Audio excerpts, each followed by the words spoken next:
My name is Drew, but most people know me as Rooks, and I do the photography for most of the major DJs in the EDM industry.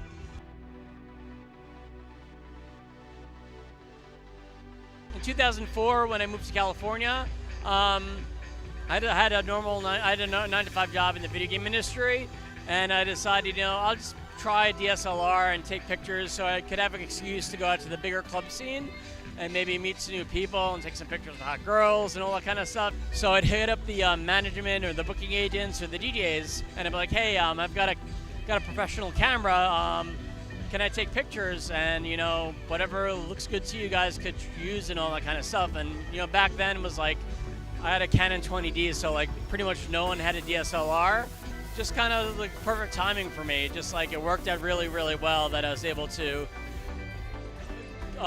moved to California at the same time that a lot of the DJs I liked were playing in California and starting photography at the same time.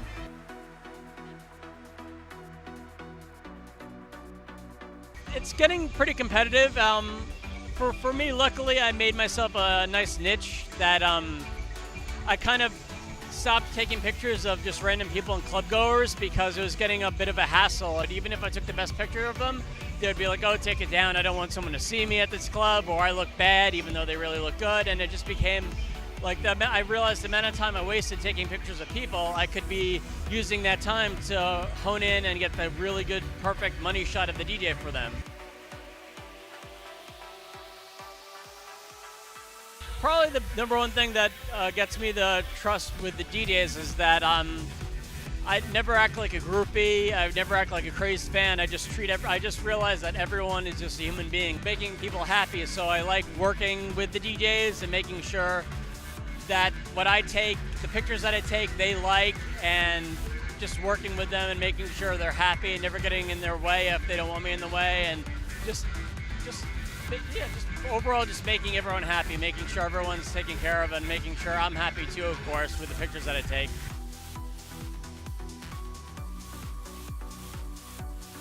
There's been a lot of highlights of my career, but I mean, some of them have been just like touring with Tommy Lee and Motley Crue, touring with deadmau5 since the very beginning of his career and just watching him grow. Same with Skrillex.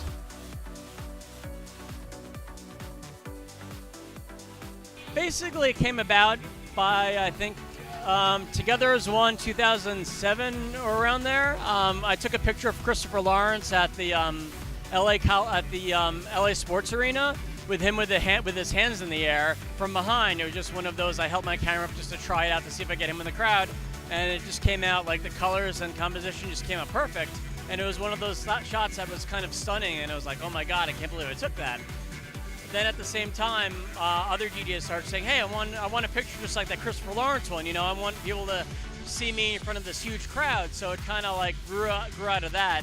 This is what the DJ sees of the crowd, because it just seemed like too many people were getting shots from like the photo pit and everything, and it would just be like a typical shot of a front shot of the DJ working, and you don't get the scale of what they're actually doing. You just see them working, but you don't see them working in front of a crowd of tens of thousands of people screaming with their hands in the air, which drives the point home of what they do like 10 times more than anything else.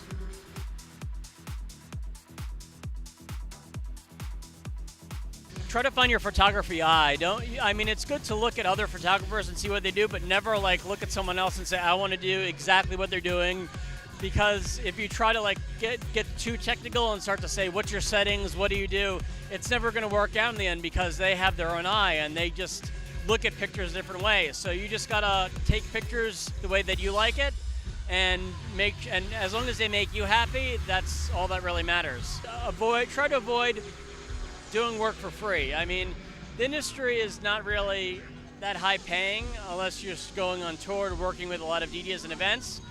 But the biggest problem is a lot of photographers, no matter how good they are, they'll undervalue themselves and they'll say, well, I'll just work all these events for free and get my name out there, which is good to a point, but then people will start expecting you to work for free, and that's not good in the long run. You gotta say, look, I'm taking good pictures, and if you want me, you're gonna have to pay me for my time and the equipment and all the kind of stuff that I have.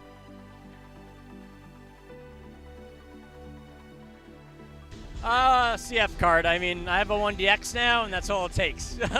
So SD cards are good for point and shoots, but they are pretty slow in the end. So I mean, compact flash, and then XQD, I guess, is the next wave of the future in the next few years. So compact flash all the way.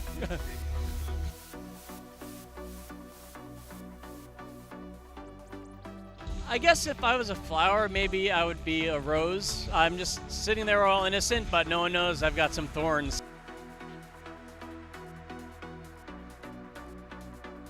In between two dance music stages that are at the same level but playing different styles of music. So it just sounds like the worst mix in the world, and that just like bugs the hell out of me. It's just like when you're like right in between two stages like I am right now, just hearing the two different sounds clashing, it's like it just makes you feel weird.